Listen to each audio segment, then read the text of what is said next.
80s या 90s की range में अगर कट ऑफ रहता है 100 में से किसी एग्जाम का, तो क्या वो देना भी चाहिए, वो भी वैकेंसीज जब इतनी कम हो तो? अगर ये सवाल आपको भी परेशान कर रहा है, so this session is definitely for you. कभी भी किसी चीज का अनुमान डायरेक्टली नहीं लगाया जा सकता जब तक आप उससे होकर गुजरे ना हो।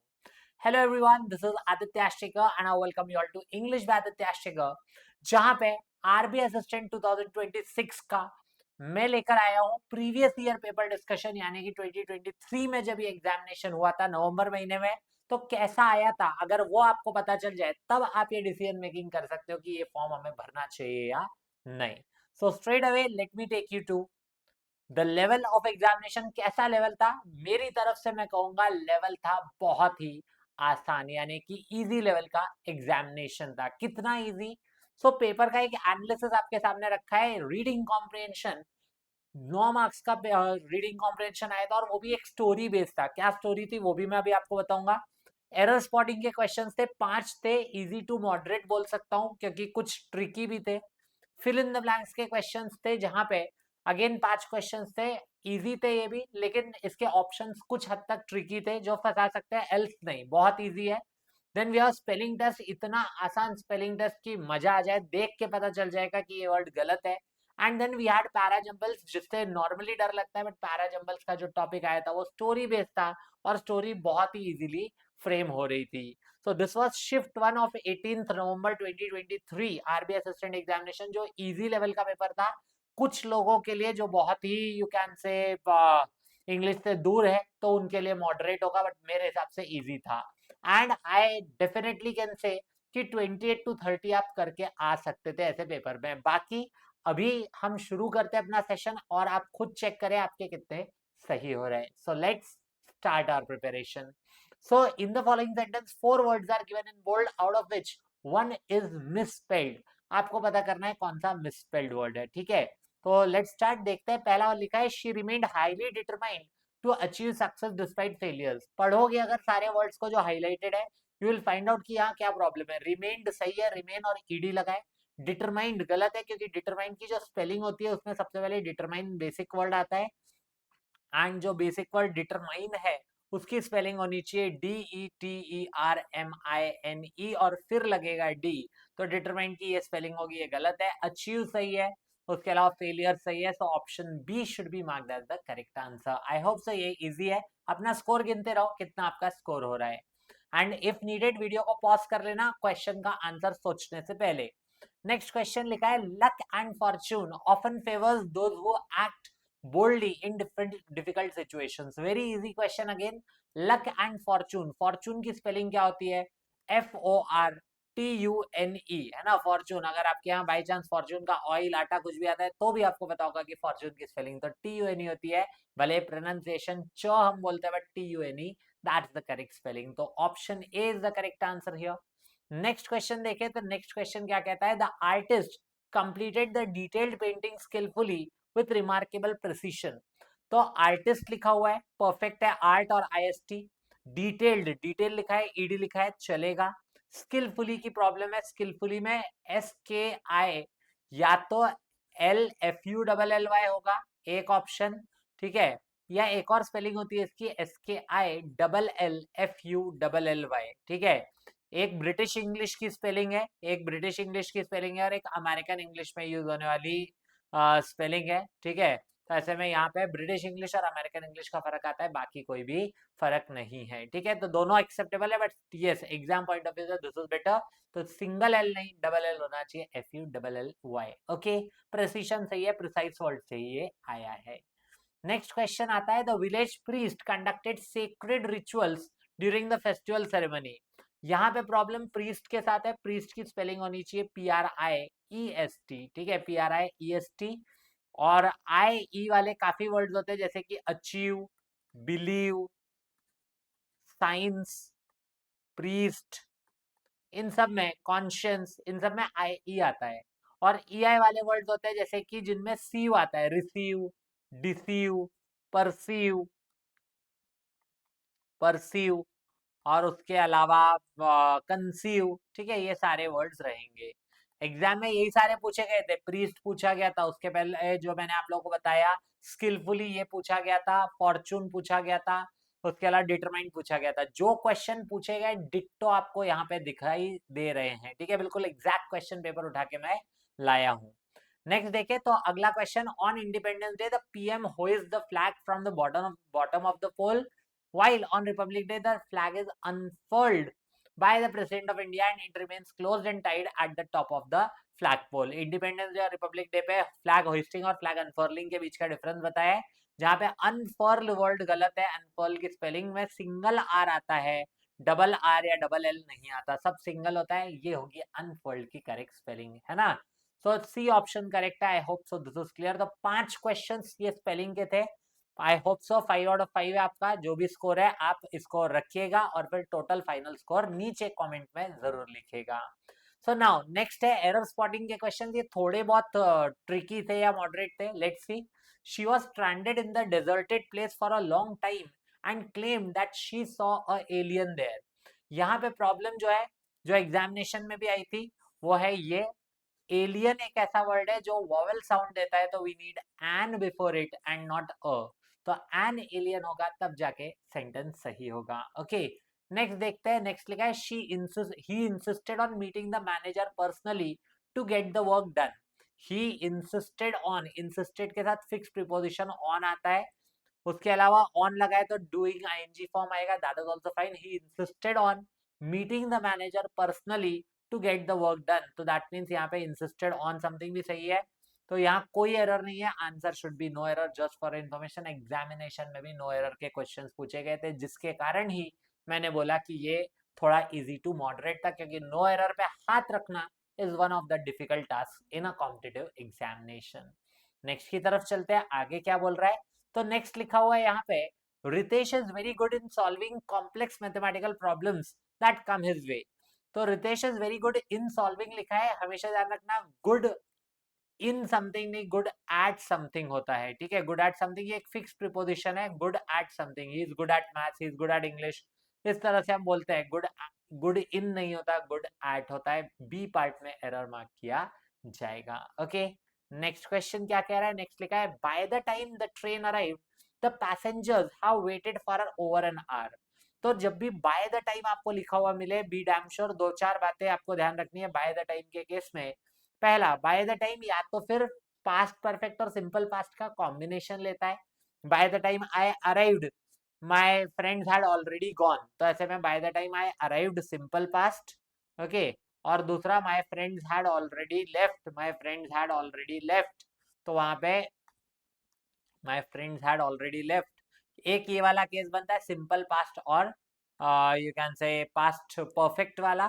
एक और केस बनता है बाय द टाइम के साथ, वो बनता है क्या, जब बाय द टाइम के साथ सिंपल प्रेजेंट लग जाए। जैसे मैंने कहा by the time I reach there, by the time I reach there the train would already have left the station, है ना। जब तक मैं वहां पहुंचूंगा या पहुंचता हूं तब तक ट्रेन निकल चुकी होगी। The train will have departed, ऐसा लिखा जाएगा, ठीक है। तो ये दो केसेस बनते हैं, ध्यान रखना। बाय द टाइम में सिंपल पास्ट आए तो दूसरी तरफ past perfect, by the time में सिंपल प्रेजेंट आए तो फ्यूचर परफेक्ट। विल या वुड दोनों चलेगा यहाँ पे।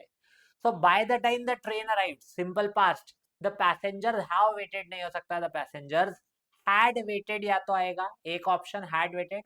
फॉर ओवर एन आवर चलेगा, या फिर एक और तरीका हैड बीन वेटिंग भी आप कर सकते हो, but had weighted is perfect क्योंकि पास्ट परफेक्ट और सिंपल पास्ट की जोड़ी यहाँ बनती है।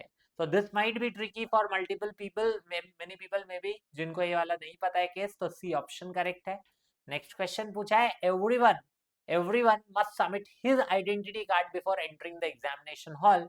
Everyone, someone, no one, anyone, everybody, somebody, nobody, anybody, ऐसे जो 8 वर्ड्स हैं, इनके साथ हमेशा ध्यान रखना रूल। अगर क्वेश्चन आ रहा है तो नॉर्मली यही पूछेगा, वर्ब यहाँ सिंगुलर चाहिए, प्रोनाउन भी सिंगुलर ही चाहिए, वो भी मैस्कुलिन जेंडर का, ठीक है, ये ध्यान रखना होता है। इस हिसाब से अगर हम देखें तो एवरीवन मस्ट सबमिट सही है, हिज आइडेंटिटी कार्ड चलेगा, हिज एग्जाम में हर या देयर लिख सकते हैं जो गलत है, स्पेशली एवरीवन या एवरीबॉडी के केस में। Identity card before entering preposition के साथ वर्ब आईएनजी फॉर्म में चाहिए, वो भी आ रहा है, before entering the examination hall. Sentence again पूरी तरह से सही है, आंसर हो जाएगा no error. Okay, no error should be the answer here. Next है शी वॉज कीनली वेटिंग. तो 5 क्वेश्चन यहाँ एरर स्पॉटिंग के हुए. आई होप सो इन 5 में भी आपने अच्छे से स्कोर किया होगा, और अगर कुछ गलत भी हो गया तो कोई दिक्कत नहीं, अभी सीखने का मौका है, सो दैट एग्जामिनेशन के टाइम हम इसको गलत ना करें. सो नेक्स्ट चलते हैं. She was keenly waiting for our parcel to dash. तो पार्सल क्या होगा, आएगा, आने के लिए वर्ड लगता है अराइव.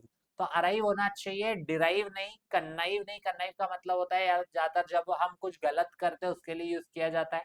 ठीक है. डिप्राइव, डिप्राइव मतलब किसी चीज से वंचित रह जाना नहीं. थ्राइव सर्वाइव करना या फ्लरिश करना, वो भी नहीं हो सकता. Arrive is the correct choice. Exam में यही क्वेश्चन आया था, she was waiting for the parcel for her parcel to arrive. बिल्कुल डिट्टो यही था, और आंसर भी अराइव ही फिल करना था. ठीक है.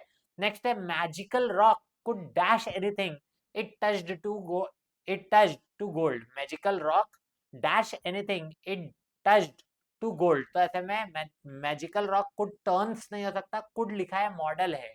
आपको पता होना चाहिए मॉडल के साथ हमेशा क्या आता है, V1 आता है, वो भी विदाउट एस या ईएस, विदाउट एस और ES. Okay. Magical rock could, turn आएगा, टर्न्ड नहीं, रिटर्न नहीं, टर्निंग नहीं, टर्न. तो could turn anything it touch to gold, ऐसा होना चाहिए. Okay, I hope so this is clear. Model के साथ बेस फॉर्म आता है. गोल्डन रूल्स का मेरा एक सेशन है, वो आप देख सकते हो. इसके लिए ये बहुत इजीली आपका सॉल्व हो जाएगा सारा. प्लेलिस्ट वाले सेक्शन में जाके इंग्लिश फॉर ऑल एग्जाम्स नाम का एक सेक्शन है, उसमें आप गोल्डन रूल्स पार्ट 1 2 3 4 देख लो. आपका बेसिक इतने अच्छे से क्लियर हो जाएगा कि वहीं से 7-8 नंबर आपको मिल जाएंगे, केवल 4 छोटे छोटे 15-15 10-10 मिनट के सेशन से. ओके. नेक्स्ट क्वेश्चन लिखा है when you feel like giving up think dash time when you thought of pursuing it. तो उस समय की सोचो. थिंक बैक ऑफ टाइम नहीं, थिंक बैक अबाउट टाइम नहीं, थिंक बैक ऑन टाइम नहीं, थिंक बैक टू टाइम. उस time पे वापस जाओ और सोचो. जब भी सोर्स की बात आती है वहां पे फ्रॉम लगाया करो, और जब भी बात डेस्टिनेशन की आती है, कहीं वापस पहुंचने की आ रही है या कहीं पहुंचने की आ रही है, वहां टू लगता है. इसीलिए बोला जाता है from Kashmir to Kanyakumari, from Kashmir to Kanyakumari. तो बस वही है, थिंक बैक टू टाइम. उस टाइम पे वापस जाओ और सोचो तुमने क्यों शुरू किया था. जब भी आपको ऐसा लगे कि यार अब लगता है मुझे गिव अप कर देना चाहिए, उस समय एक बार वापस उस समय पे जाओ जहां पे आपने ये चीज शुरू करने की सोची थी और किस मकसद से सोची थी. आपको फिर गिव अप करने का कभी भी फील नहीं होगा. तो बैक टू होना चाहिए, think back to time when you thought of pursuing it.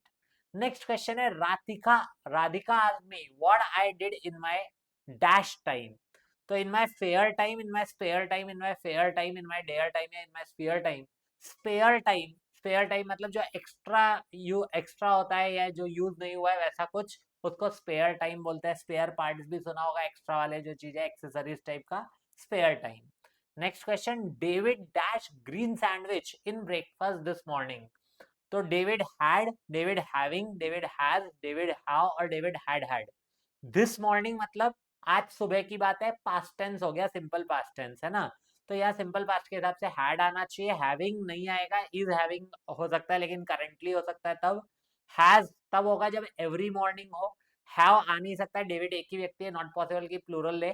और हैड तब होगा जब पास्ट परफेक्ट, पास्ट के भी पास्ट की बात हो रही है तब पॉसिबल है, यहाँ नहीं पॉसिबल है. Okay, I hope so this is clear. Next, तो 5 questions fill in the blanks के हुए. यहाँ पे भी आप कहीं फंसे ना हो, यही उम्मीद करता हूँ. अपना स्कोर इसी तरह से गिनते रहना, एंड देन फाइनली नीचे कमेंट में बताना आपने कितना स्कोर किया. नेक्स्ट आता है PQRST. ये जो है in the following question the sentences of a paragraph are jumbled. Paragraph के सेंटेंसेस जंबल्ड है, आपको करेक्ट ऑर्डर बताना है. सो लेट्स सी क्या है. तो ये है पैरा जंबल्स का क्वेश्चन, एंड आई रिकमेंड कि आप इसको क्या कर लो, वीडियो को पॉज कर लो, खुद से एक बार पहले सॉल्व करने की कोशिश करो, एंड वंस डन उसके बाद चेक करो क्या आंसर बनेगा. Okay, you can pause the video now. अब चलते हैं, देखते हैं इसका सीक्वेंस क्या होगा. Let's see. After spending some time they had to return home which made the girl feel sad and disappointed. After spending some time there they had to, they कौन पता नहीं, व्हिच मेड द गर्ल, कौन सी girl पता नहीं, feel sad and disappointed. One day her father, किसके father, शायद उस लड़की के, mentioned that he had to visit a village for some work and asked her if she wished to come along. Okay. Once there was a girl, yes, कभी भी अ and पहले आता है, द उसी चीज के लिए बाद में आता है, that is how parajumbles need to be sequenced, okay. So once there was a girl named Carrie who lived with her father Ben in city. Once there was a girl, possible है कि ये first हो. On reaching the village, they explored the place together. They explored the place together, and the girl enjoyed the experience thoroughly. The father promised her that they would visit the village again in the future. She readily agreed, and seeing her excitement, the father took her with him. Story based और ditto यही story I थी 2023 के paper में, shift 1 18 नवंबर को, ठीक है। So now let's see, देखते हैं इसको अरेंज करना कैसे था। सो नाउ सबसे पहले देखें, पहला हो जाएगा no doubt C, once there was a girl named Carrie who lived with her father Ben in city. Next आएगा one day her father mentioned that he had to visit a village for some work and asked her if she wished to come along. तो एक दिन father ने mention किया कि उधर village में जाना है उसे, उन्हें, और फिर पूछा तुम भी चल रही हो क्या, तो उसने कुछ जवाब दिया होगा। तो ऐसे में she readily agreed and seeing her excitement the father took her with him. तो क्योंकि वो एग्री हो गई इसलिए उसके एक्साइटमेंट को देखते हुए पिताजी ले गए उसको। अब ले गए तो पहुंचे होंगे वहां पे, तो वंस नहीं, on reaching the village, yes, on reaching the village, they explored the place together and the girl enjoyed the experience thoroughly, definitely. फिर उसके बाद after spending some time there, they had to return home, which made the girl feel sad and disappointed. A and then last आ जाएगा, कौन सा last आ जाएगा? The father promised her that they would visit the village again in the future. C B F D A E ये sequence बनना चाहिए, hopefully आपने भी यही बनाया है। C B F D A, तो थर्ड पूछा है, थर्ड हो जाएगा एफ। फिर उसके बाद पूछा है फर्स्ट, हो जाएगा सी। फिर पूछा हुआ है last, C B F D A E, है ना, लास्ट हो जाएगा ई, लास्ट हो जाएगा E. Then we have second C B F, तो बी होना चाहिए सेकंड। उसके बाद पूछा है fifth, C B F D A E, A होना चाहिए फिफ्थ। और उसके अलावा पूछा है fourth, C B F D, D D D D, यहाँ पे आंसर आ जाना चाहिए, ठीक है, डी इज द आंसर है। तो C B F D A यही सीक्वेंस बनना चाहिए, होपफुली आपका भी यही बना है। तो ये एग्जैक्ट स्टोरी आई थी एग्जामिनेशन में पैराजंबल्स की। And now moving on to passage, passage भी एग्जैक्ट यही आया था। क्या आया था पैसेज और उस पे क्वेश्चंस कैसे थे, क्या डुएबल थे, आप कर सकते हो या नहीं, लेट्स सी। तो George had lost his parents, जब भी स्टोरी बेस्ड आता है आई रिकमेंड स्टोरी पढ़ लो और फिर क्वेश्चन पे जाओ, फटाफट हो जाएंगे।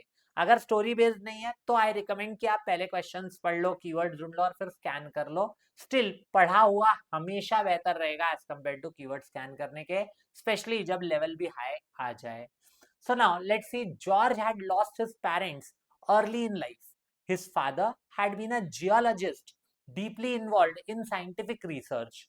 And after their death, George went to live with his uncle and aunt. His aunt, Annie, believed strongly in education and wanted George to study seriously as he was good at science. George preferred listening to speaking and often observed things quietly. तो बोलता कम था वो, सुनने में ज्यादा विश्वास रखता था, ठीक है। Before being a good speaker, he should be a good listener. He, I guess, used to follow that and often observed things quietly. And he was worried about his reservation of expressing his thoughts. Reservation of expressing his thoughts to anyone. However, she knew he was dash of learning and was curious about scientific ideas. यहाँ एक fill in the blank fill करना है जिसके लिए options दिए होंगे, देख लो। यहाँ पे अगर खुद सोच सकते हो कि यहाँ क्या आएगा, पहले से प्री एज्यूम कर सकते हो तो मजा आ जाएगा। और रिजर्वेशन लिखा है, यहाँ रिजर्वेशन का भी कुछ पूछा होगा, सिनोनिम एंटोनिम, तो वही है। In their neighbourhood lived doctor brown who was a scientist who lived alone and spent most of his time working on a secret project building a time machine. Other neighbors were frightened of his experiment, which included flashy lights at night, and wanted to get rid of him from the neighborhood, as they were fed up of Dr. Brown and his experiments. Unlike others, George was not afraid of him and used to love asking questions to him. Mr. Brown also enjoyed answering George's questions and encouraged his interest in science. He gave him the task of helping him successfully build the time machine. One evening, something strange happened. Mr. Brown, George, and the house itself suddenly disappeared without leaving any trace. The event shocked the entire neighborhood and left Annie and the uncle confused and worried. No one could explain how a person, a child, and a complete house could vanish at once. Later, when they returned after a few days, it became clear that the mysterious disappearance was the result of Mr. Brown's project, as the successful experiment of the time machine had carried George, Mr. Brown, and the house into another time. तो time machine पे based था, और जिसमें कोई George था, कोई aunt any थी, uncle थे, और उसके अलावा डॉक्टर ब्राउन थे, और उसके अलावा कुछ नेबरहुड के पीपल जिनको कि वैसे अच्छा नहीं लगता था, बट ये सब सुना कि वाओ उन्होंने टाइम ट्रैवल किया, तो they I guess hopefully enjoyed it. So इसी पे बेस्ड पहला क्वेश्चन है, what does the word reservation most nearly mean as used in the passage. तो ये लिखा था reservation, and he was worried about his reservation. Reservation मतलब, यहाँ रिजर्वेशन का क्या मतलब है? एक्साइटमेंट, कॉन्फिडेंस, हेजिटेशन, फियर और कंफ्यूजन. तो रिजर्वेशन की अगर हम बात करें यहाँ पे, रिजर्वेशन मतलब वो वरिड था कि वो एनी वाज वरिड कि वो बहुत ज्यादा रिजर्व नेचर का है, यानी कि बोलता कम है. तो बोलता कम है मतलब हेजिटेशन की बात हो रही है, that should be the answer.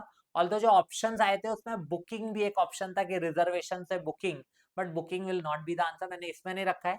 But yes booking भी एक ऑप्शन आया था, तो वो बुकिंग में फंस मत जाना. वो रिजर्वेशन मतलब या ना ही जो है यू कैन से समथिंग लाइक जो ये होता है क्या, स्कॉलरशिप वगैरह मिलती है उस टाइप का भी कुछ नहीं. रिजर्वेशन मतलब क्योंकि वो रिजर्व नेचर का रहता था, लिसन ज्यादा करता था, बोलता ज्यादा नहीं था, तो हेजिटेशन की बात हो रही है. Annie was worried about George because he hesitated to express his thoughts. He avoided people completely. Completely ये तो extreme हो गया नहीं. He was frightened of neighbors. George के साथ तो उसका, सॉरी डॉक्टर ब्राउन के साथ तो उसका मस्त जमता था, लेकिन हाँ नेबर जरूर फ्राइटेड थे. किससे? डॉक्टर ब्राउन से. डिसलाइक साइन नहीं, नहीं पसंद था उसे. और क्वेश्चन एल्डर्स, एल्डर्स नहीं जो उसे जहाँ पे सबको नहीं, केवल मिस्टर डॉक्टर ब्राउन को, और उनको मजा भी आता था. तो ऐसे में आंसर हो जाएगा क्या? वहां हो जाएगा option A, that is the correct choice. Next, it can be inferred from the passage that George differed from other neighbors because he was forced to visit Dr. Brown. नहीं. He disliked staying at home. नहीं. He feared the experiments. नहीं. He wanted to move outside the town. नहीं.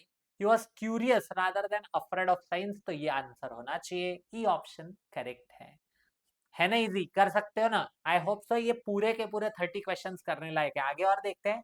However, she knew he was dash of learning and was curious about ideas. He was proud of learning. नहीं. He was fond of learning. Yes. fond मतलब interested होना. fond के साथ of fix preposition भी आता है. tired of learning नहीं. dependent on होता है, ऑफ नहीं होता. capable of learning and was curious नहीं, लेकिन capable वाली बात नहीं थी यहाँ पे, fond of की बात थी. उसे मजा आता था. नेक्स्ट है, what happened one evening in the neighbourhood. George ran away. नहीं. Doctor Brown was arrested. नहीं. Time machine exploded. नहीं. Annie sent George away. No. George, Mister Brown and the house disappeared. Yes, that's the correct answer. इतने ही easy question आए थे. नेक्स्ट देखो, the word task in the passage is closest in meaning to task. जो लिखा था उसने टास्क दिया कहाँ था? आई गेस सेकंड पैराग्राफ ये था. he gave him the task of helping him successfully build the time machine. Okay, task. burden नहीं. रिवॉर्ड नहीं. प्रोजेक्ट हो सकता है. Challenge, he gave him the challenge of building. नहीं, चैलेंज तो नहीं था, साथ में काम करने की बात है, तो चैलेंज तो नहीं है. ड्यूटी भी नहीं, तो प्रोजेक्ट ही हो जाएगा. प्रोजेक्ट यहाँ पे परफेक्टली सेट होता है. Why were the neighbors fed up with Dr. Brown? तो he refused to speak to them. नहीं. His house looked unsafe. नहीं. He disturbed children. No. His experiments frightened them with light and noise. हो सकता है. He asked them to help him. नहीं. तो fourth हो जाएगा. डी ऑप्शन करेक्ट है. नेक्स्ट है, ये क्वेश्चन भी था एग्जाम में, एग्जैक्ट डिक्टो ऐसा था. Which of the following statements are true. True false का क्वेश्चन आया था. George father was a scientist. नहीं, वो तो जियोलॉजिस्ट थे ना. वो तो जियोलॉजिस्ट थे. साइंटिस्ट तो वो डॉक्टर ब्राउन थे. Other neighbours of doctor brown were fond of his experiment. नहीं, अदर नेबर्स फ्राइटेंड थे. बच्चा जो था जॉर्ज, वो फॉन्ड था. ये भी नहीं. George was shy and not verbose. Shy था मतलब कम बोलता था, रिजर्व था, और वर्बोस भी नहीं था, ज्यादा बक बक नहीं करता था. सही है. Mister Brown enjoyed answering George question. सही है. तो both C and D answer होना चाहिए. फोर्थ ऑप्शन करेक्ट है. Okay, next question. The disappearance of George and Mr. Brown was later explained as a kidnapping incident, a natural disaster, a neighborhood conspiracy, a failed experiment, a successful experiment of the time machine. That is the correct answer here. Next. Yes. So that's it. इतना ही था paper. 30 questions रहे. 30 में आपका क्या score रहा मुझे comment करके जरूर बताओ. And also let me know was this session helpful to you, क्या इस सेशन से आपने सीखा कुछ ना कुछ, do let me know in the comment section. And also let me know क्या आप चाहते हैं कि आरबीआई असिस्टेंट की पूरी सीरीज लेके आओ मैं यूट्यूब पे free of cost, so that उसके हिसाब से मैं डिसाइड करके आप लोगों के लिए पूरा का पूरा गाइडेंस प्रिपेयर करूंगा।